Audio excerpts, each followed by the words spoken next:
You're listening to Music Tectonics.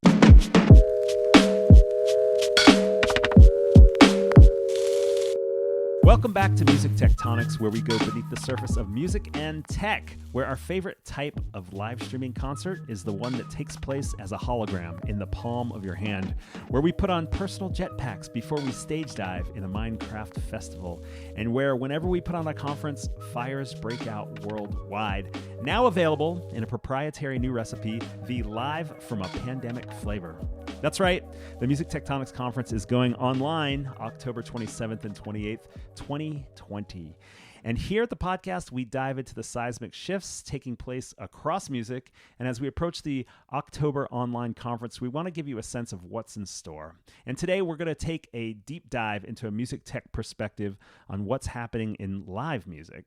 It could be a very short episode, but it won't be, because we have an awesome guest who's in the front row of how live music is evolving. Welcome VP of Business Operations at Prism.fm, Juan Torres. How's Austin today, Juan? Austin is pretty nice, sunny and clear, usually how it is. Well, at least you've got good weather. Before we get into what your company Prism.fm does, we have to address the elephant in the room. The live music scene is facing its worst crisis in decades, and you guys are at the center of what's going on, working with tons of promoters and venues. Being in Austin, how are people in your client community coping right now? It's kind of tough and it's different across the whole country, but the venues we work with and the promoters that work in those venues have been shut down for almost 6 months to the day. And a lot of them are just struggling to hold on to their business. Yeah. I mean, what kinds of things are you seeing? We have a lot of people that are sort of pivoting and trying to do live streams. We've got people doing drive-ins. But the big thing that everyone is hanging their hat on is hoping for some aid from Congress, which NIVA is working on through the Save Our Stages Act.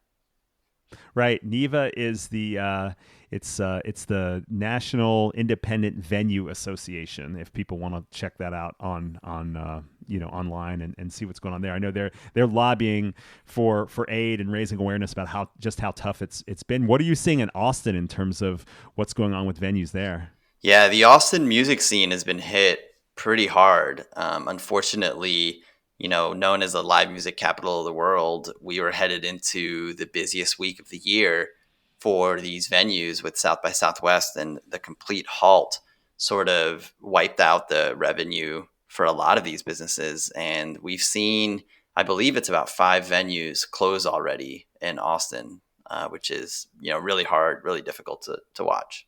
I mean, it's so tough for those of us in the music industry who have counted on South by Southwest not only as a great, fun musical festival type of experience, but for all the business we do. And as a result of going there year after year, we kind of all know the Austin music venues and scene better than any other town of that size. I mean, what venues are closing? Well, we just had one announced closure a couple days ago in the North Door, but one of the ones that was first to close and probably most notable is Barracuda on 7th Street. So about maybe a month in, they shut down, and they're very well known during South by Southwest because they have one of the last big bashes, and so it's usually a final gathering spot for a lot of people before heading out of town for South by Southwest or just heading to get some rest. So that one was a real tough one to watch. So painful, really, man.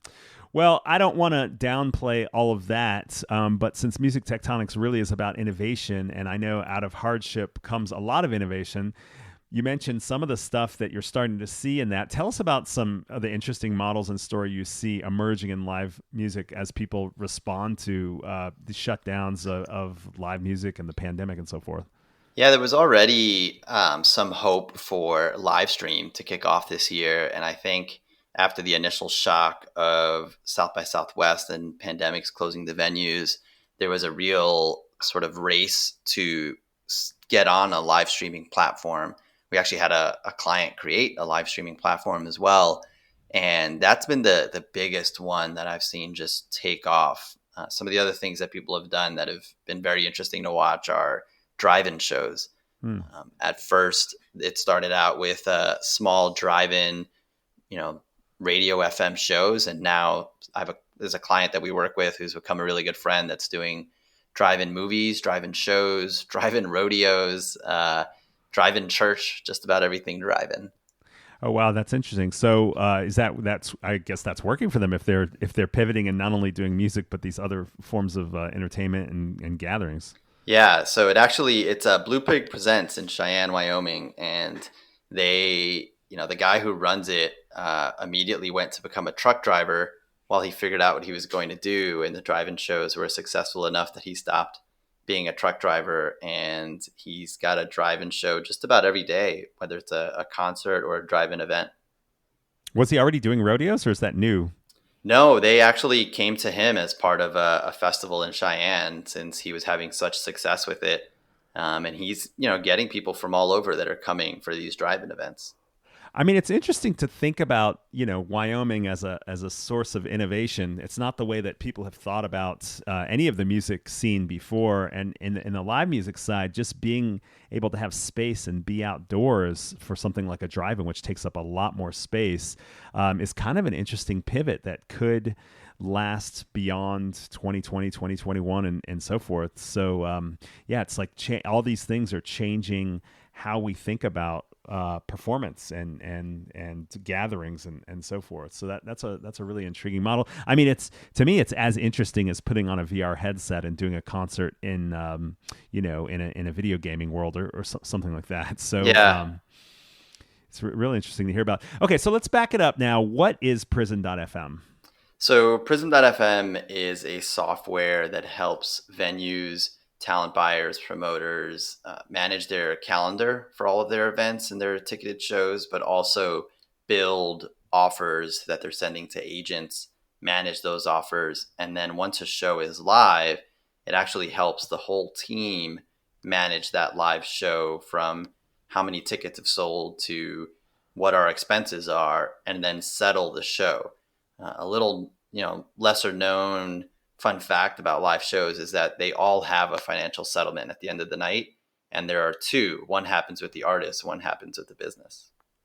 One happens with the artist, one happens with the business. So the one with the business is between the promoter and the agent, and then there's the agent and the artist, or what do you mean there? Yeah, so the settlement that happens first is the one with I'll call it the agent representative, the artist representative. It could be the agent, it could be a tour manager, but they are settling on the agreed upon expenses and the revenue that comes in. And then you have the second settlement that happens with the business, where they have to actually go in and settle the show. So they might have, projected a certain expense at a certain amount, and that's what they're going to settle the show at with the artist. But that expense could have been a little bit higher. And, it's a game of margins to really try and make sure that you're managing a business effectively. And our software is really helping these people keep track of all of that so that they're not swimming in Excel docs. Gotcha. So they're settling with the agent, and then once that's done, there's the venue is then also settling with the artist? They're settling internally. And so that's usually, it's usually to make sure that your actuals are, where they are. You've paid out the bartenders, you've paid out security and the door staff and the box office. And then you've paid all your advertising, everything that needs to come in, because it doesn't always settle cleanly the day of the show. I mean, you still have to figure out how much the bar made, and you have to figure out, when the last person is there tearing down, what is their wage. So there's a lot of moving parts that go on the live show. Gotcha. So Prism allows the promoter or the venue or both to kind of handle both sides of that settlement process, so that they're not only making sure they're good with the talent representative, but they're also making good on their budget. Mm-hmm. Exactly. Got it. So who are your primary users, and how do they use your platform? Are we talking venues and promoters are primary users? Yeah, so we've got venues, promoters, talent buyers are the ones who are negotiating the deal with the artist through an agent or a manager. Mm-hmm. And once a show is confirmed and it's going to happen, then just about everyone who works at a venue is using Prism. So the production managers are managing things in there, box office managers, GMs, everyone at a venue is using it. So are you talking like even stage plots and lighting guys and stuff are using it?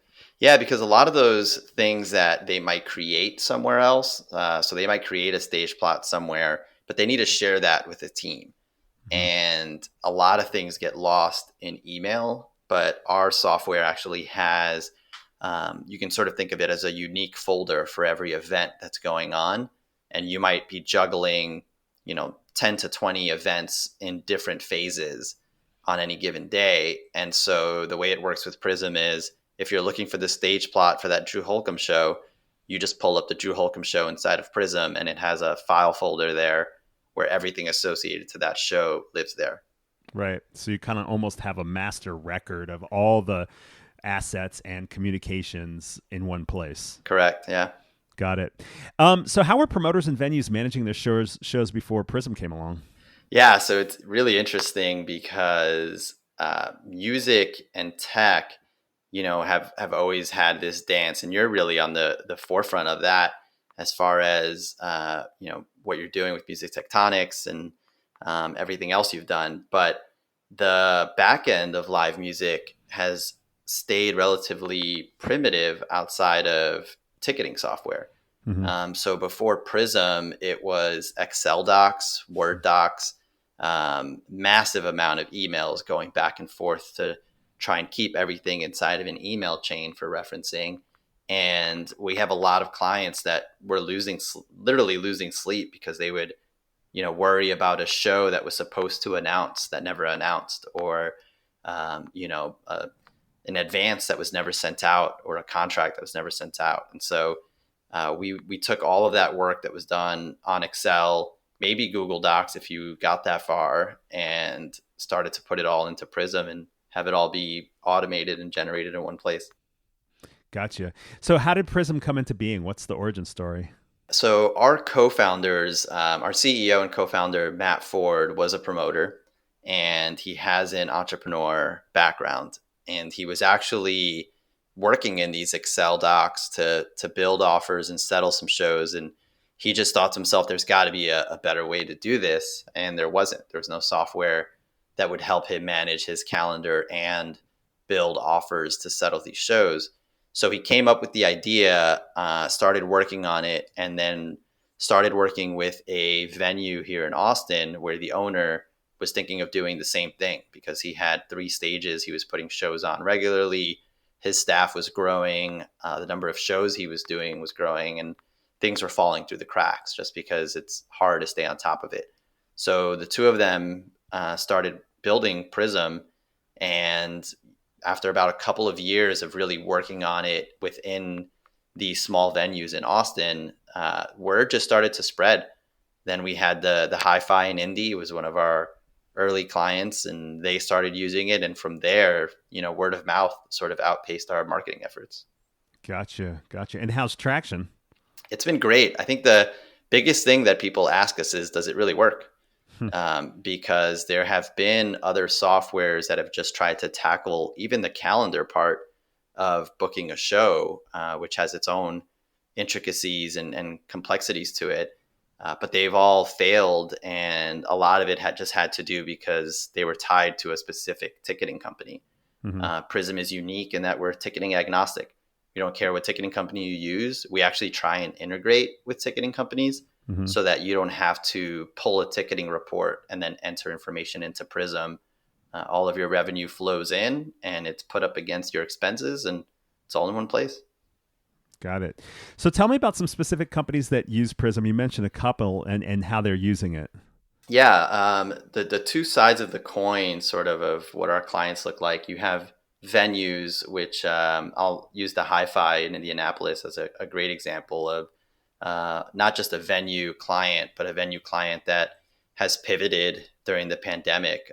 They've taken a storage container and put it in a parking lot to call it the annex stage. And so the Hi-Fi is, doing live shows outdoors out of a storage container. Wow. Very, very interesting. But, for a venue, they have promoters and agents who are coming to them and asking for holds. Essentially, an artist is potentially going to come to town, and they want to know if there's a date available. There might be 3 to 5 or more requests for a specific date, and a venue has to rank those in order that they come in. So you might have hold 2, hold 3, hold 4. And so what happens is juggling that on a calendar gets difficult. Our software helps you keep track of that. And then when a show confirms, you have automated messaging that goes to your staff that lets them know there's a show on this date. And because our software has different levels of permissions, the marketing manager can go in, look at the ticketing build without anyone exposing the sensitive artist details. And so they go and start working on the ticketing build. The production manager can see what the room setup was agreed to, and they can start putting together a budget and a staff and a plan for the show. So a venue gets to have everything going in one place. For a promoter, we have a promoter that I actually need to introduce you to, but Ad Hoc Presents, and they're mainly out of Brooklyn, but Rick from Ad Hoc is putting on shows all over the country. And so you can imagine a promoter doesn't have a venue in most cases that they own or manage. They're putting on shows at multiple different venues. In some cases, they've got multiple shows going on in the same night. And so they need a way to have their staff who's in Detroit or North Carolina or Florida or in Brooklyn to have the same process to know what's going on everywhere. And Prism helps them keep track of that all in one place. Got you. So basically the promoter account is kind of like a multi-venue account in a way in Prism. Yeah. Got it. Do festivals use it as well? We have some of those clients specifically actually will do some micro festivals.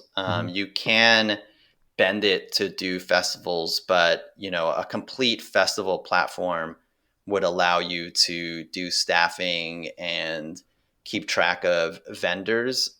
Prism is really sort of tailored to the event at a venue with 1 or 2 stages. So it can be used for festivals, but it's a little bit tricky to really optimize it for festivals right now. Maybe that's down the road. So what are some of the killer features that your users, your promoters and venues really talk about that make a big difference for them? So yeah, one of the biggest things that people jump at right away, it sounds sort of simple, but it's the calendar feature. As I mentioned, if you think about your Google Calendar and you're putting an event on the Google Calendar that's going to happen at 7 p.m., you might have 5 events that are going to happen at 7 p.m. just today because you have different hold levels. And the way it works in the live music space is hold 3 might drop out. So you're going to bump up hold 4. Or hold 4 might want to confirm and they want to go in a contract with the artist, but you need to let the holds above them know and that there's a challenge to confirm that date. So all of this is a very burdensome email process that happens without Prism. And it's a burdensome Google Calendar process that happens without Prism. And so with us, you just have it all in one simple interface that's mobile friendly. And so our clients, especially during the pandemic, have said that when they're moving shows around to December and then moving them again to summer 2021, it's just drag and drop in a simple date change in Prism, as opposed to complicated process and anywhere else. Right. So instead of sending a bunch of emails out internally to different people to say, hey, this date's now moved to here, this date's now moved to there, can we move these folders over here, whatever, you just switch it within Prism and everything kind of like bloop, magically goes to the right spot. Yeah. Are there other killer features that you hear folks talking about? Yeah. The one that originally started to, when I said word of mouth outpaced our marketing efforts, is the ability to settle a show at the end of the night. Yeah. So, with Prism, once the last ticket is sold, you really can go ahead and process your settlement and be ready to go within minutes. So instead of trying to work through Excel docs at the end of the night when everyone's really tired, you just enter in your final revenue numbers, any expenses that might have popped up last minute, and you've got a clean settlement that's ready to go. So a lot of promoters who work as promoter reps or tour managers, really, they will travel with a band, see that the venue is using Prism and settled quickly, and call us from the road and say, hey, I was just at the hi-fi with this band, and I come back off the road in a week, but I really want to find out what this is that they used to settle the show. That's cool. Is there integration with point of sale? We have integrations with ticketing companies, and down the road, we do hope to integrate with some point of sale companies, especially because for the venue, we do allow them to enter in their food and beverage. Mm-hmm. And so we want to be that complete one-stop shop, but right now it's a manual entry. Gotcha. So the ticket integration's a huge portion. Let's talk a little about integrations, partnerships. What else is built into the system, and how does that help the promoters and venues? So we decided early on that ticketing integrations were going to be critical. It was one of those places that, again, most people don't know how much work goes into just putting ticket numbers against expenses for a show.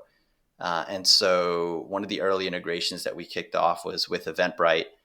They have an open API. Our team here is a very talented team, so they just built that integration internally. And what it does is as soon as a ticket sells and it's recognized on the ticketing platform, we pull that ticket sale into Prism, and it does everything from give you the ticket count to take out the fees and everything else associated to it, so that the promoter or that venue has the net revenue that they're making from that ticket up against their expenses. Gotcha. That makes sense. Is there a way to use Prism for live streaming? You mentioned at the very beginning of the podcast, but we haven't gotten into it at all.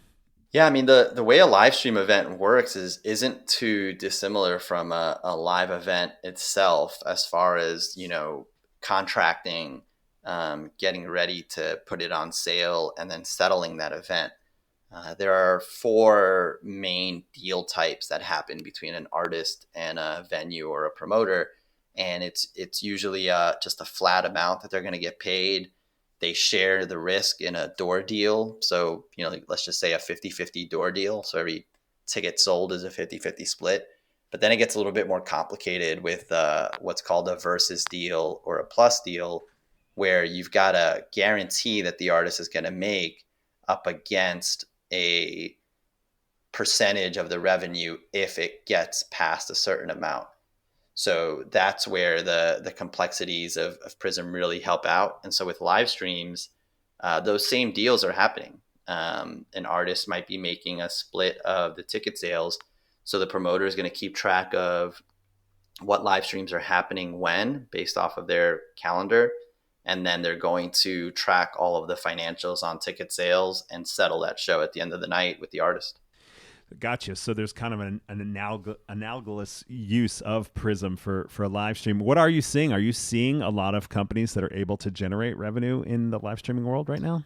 Yeah, it was a slower start than I expected as far as generating revenue. I think a lot of artists jumped to streaming on free platforms and social media platforms. Right. And so that really cut out the venues and promoters a little bit.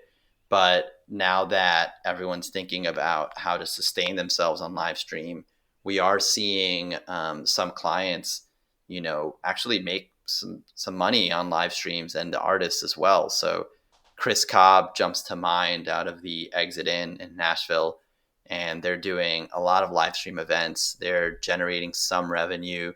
And, the great thing about live stream is you don't need as big a staff as you do for an actual event.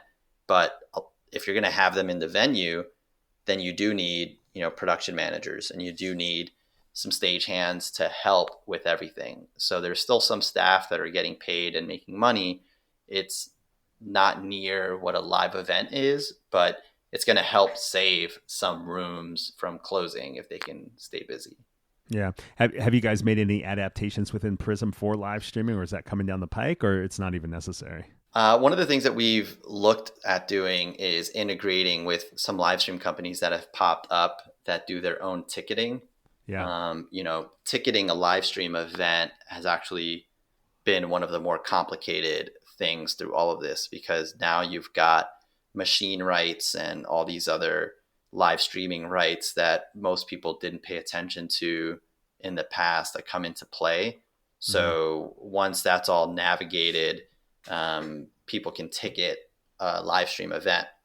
And it also depends on if you're going to record it and distribute it later.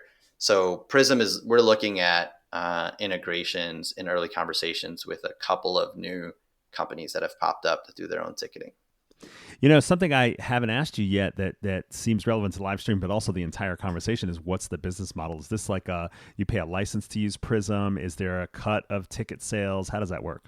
Yeah, so we do just a subscription model. And, we've thought about doing a cut of revenue, but there's already so much that comes off of a ticket for different things, insurance and ASCAP and BMI and all these other things. And so we really didn't want to hamstring someone who grew their business because of Prism. And so we just have a basic subscription model that a client can choose to sign up with. We're very upfront about what they get for it. And, if they want more out of Prism, they can certainly upgrade or downgrade. And, we try and be as transparent as possible with all of our clients. Got it. Cool. So you're coming out to the Music Tectonics Conference in October, which I'm excited about. We've run into each other at live music events before, South by and APAP for the performing arts side of the world. We've got you and I are working together to put together a panel specifically on new concert models. We'll also have another session on live streaming. We've got Stage It on board for that. I'm curious, what are some of the trends and topics you're looking forward to exploring at our conference? And just, beyond that, any other kind of interesting things that you're seeing either in live music or in music tech and music innovation and so forth. But let's kick off with the conference. What are you hoping to explore there? Yeah, I'm really curious to see what some of the other folks adjacent to sort of the live performance space are doing. There are a lot of producers that it seems are going to be there, artists, advertisers, sort of folks that are involved in the marketing of music. And one of the things I'm really curious about is what other tech is out there in the live music space. So I mentioned, for our clients, they reference Spotify numbers and streaming numbers, but the only tech they were using before Prism was really Microsoft products and then their ticketing software. So what's out there that can be repurposed at a venue or for a promoter or for us to work with to provide added value for our clients? And so I'm going with an open mind to see what's going on and where we can bring some of that into the fold for our clients.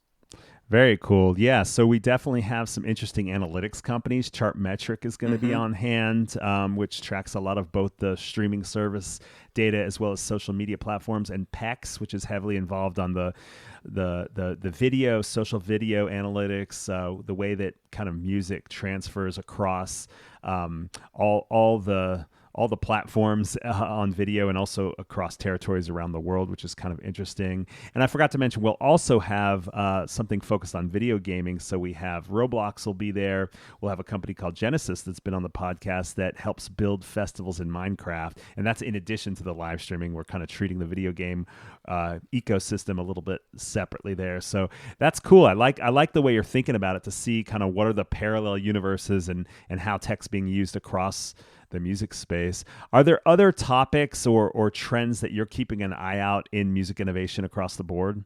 I'm really curious. You sort of touched on it, but concerts inside of gaming. Yeah. Ever since Marshmello did the concert inside of Fortnite, I was really curious to see how that would take off. And Travis Scott, did a concert in Fortnite as well. And so that's a avenue that I'm really interested in exploring.